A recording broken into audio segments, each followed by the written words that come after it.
Welcome to Life Devotions. I'm Robert Maasbach. Sometimes they say it's the darkest before the dawn, or it gets hotter before it gets better.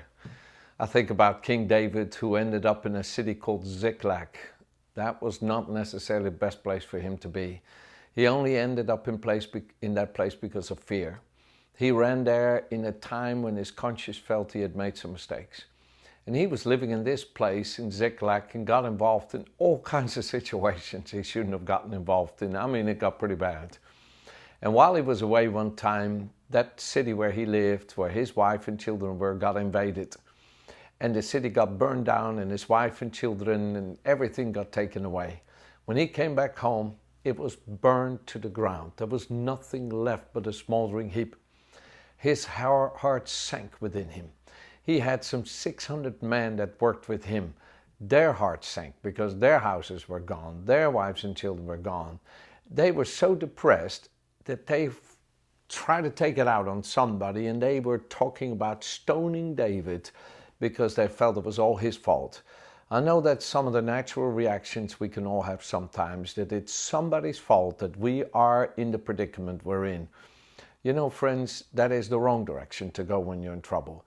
To try to blame it on somebody else, even if other people's influences have caused us to get in the wrong position. To blame them for us will cause our prison bars to get even bigger and stronger. And you can end up sitting there for years, and all you think about is what they have done wrong while you're so hurt or while you're in such trouble. Friends, I want to encourage you to turn to God, because that's what David did. David turned to God and he began to pray. You know, he could have just said, it's hopeless, it's worthless, why live any longer? And he could have thought about suicide. And that is sometimes what people do instead of turn to God. They either blame somebody or just say, forget it, I don't want it anymore. And they give up in life. But that's not the right choice to make either. I want to encourage you, don't entertain those thoughts. Those thoughts don't come from God. Entertain thinking about the Lord and His goodness and mercy. David began to pray and strengthened himself in the Lord and said, Lord, what am I to do? And the Lord says, pursue, overtake, and recover all.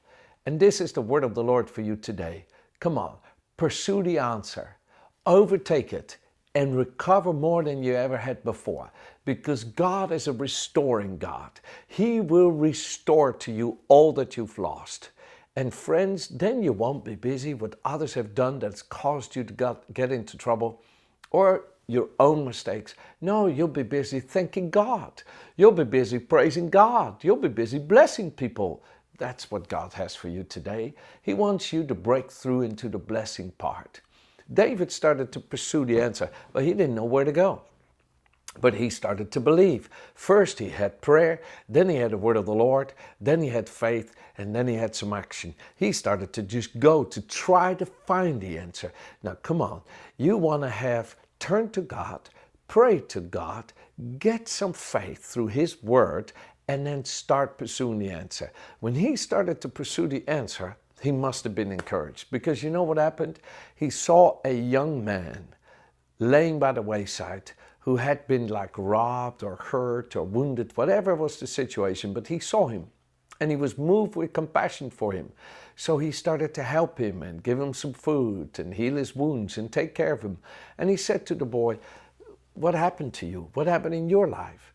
And the young man said, well, I used to be a slave of some people who invaded the city of Ziklag, and they left me here because I became ill.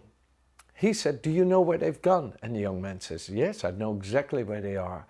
What I want to tell you, when David was encouraged in the Lord and started to pursue his own recovery, his own answer, he had enough compassion to help somebody else recover and be restored.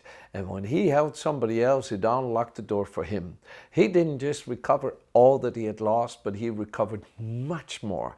He sent 16 leaders in the nation a great blessing because he was so thankful to what God had done for him. And all of his men got blessed and rewarded who were with him, who stayed in faith.